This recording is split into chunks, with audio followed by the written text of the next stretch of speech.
foam rolling your upper body.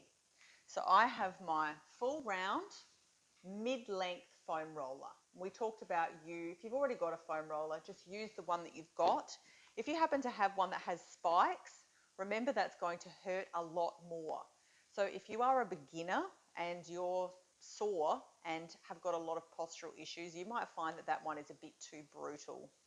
Options are to either go and get one that's not that hard or to have a very soft mat underneath you because it will reduce how intense that is.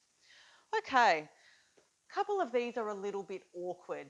You get better the more that you practice. So I encourage you to persevere. Everything I'm teaching you, I use myself at least 3 times a week. This particular one, where we're going to release off down through our triceps, our lats, and our rib cage, really helps to open up the upper body. So it is quite painful, or it can be quite painful. So remember, you can also wear thick clothes. That will also reduce the intensity. Soft mats, soft foam rollers.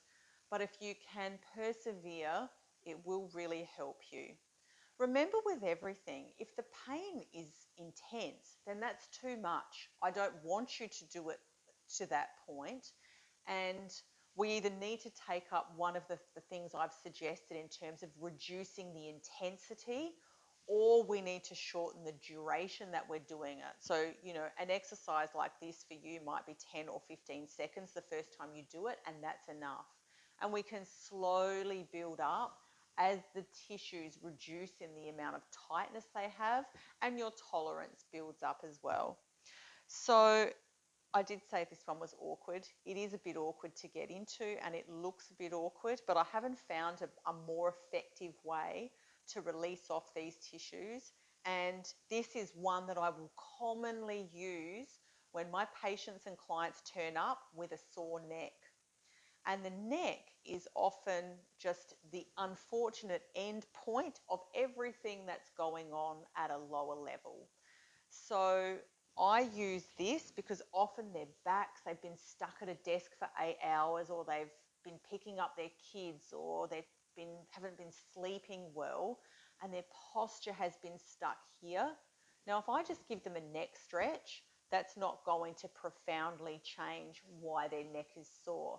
Their neck is sore because their upper body is stuck in really terrible posture, and we need to get that moving. So we are going to start lying on our side, both knees bent. Keep the foam roller pretty close to you. We start by working into the back of the tricep muscle.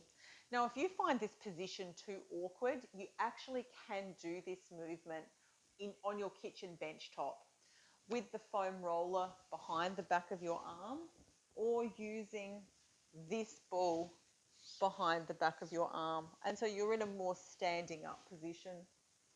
I do it like this because I do the whole sequence on the floor. But remember, we can do things in a less awkward way if that's better for you. So, hand on the foam roller to help stabilize it.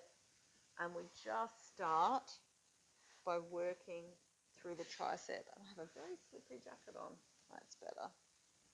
And you'll find that the back of your upper arm will be quite sore. I haven't found one person yet that hasn't complained and been shocked about how sore and how tight their triceps are. So if this foam roller is out here, you can see how awkward that is. I can't get out there.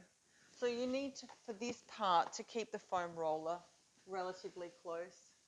Remember, if you've got lower back pain, this is probably not going to feel that comfortable. So again, take up that option to do that movement standing up at your kitchen bench top or higher. So from here, we move on from the tricep and we bring this foam roller into the back of the groove in our armpit. Just lying on here is likely to feel quite uncomfortable. So we want to bend our underneath leg, have that out in front. Back leg is bent and behind.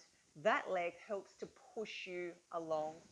Hand on the roller again to keep you nice and stable. And with one eye looking like a pirate because you're in pain, you move yourself up the foam roller. Now, I'm quite sore today because I spent the morning in clinic and I was stuck in a chair that I don't usually sit in. That wasn't ideal. And I really need to do this. So you may find that doing it with your eyes closed is best.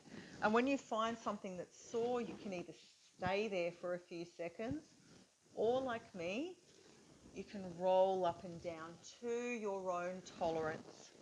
Now, in terms of where you're looking while you're doing this, let your neck dictate what feels comfortable. You can look forward, you can look down at the floor. Now, opening forward and back also has some wonderful joys because you're getting the front part of your ribs, but then if you open back slightly, you're getting onto the back of the shoulder blade and the back part of the ribs. So again, I like to move up and down, and I will angle myself on all of the different angles to get all of the different sides. So just showing you what that looks like. Here's me slightly rotated forward, moving up. Very, very uncomfortable. Then I will square myself up, stretch my arm, and there's much more down the side of my body. Then slightly rotating backwards, arms still up and heading up this way. Isn't it nice to know that your trainer is also suffering with you? Then you get the joy of repeating that exercise on the other side.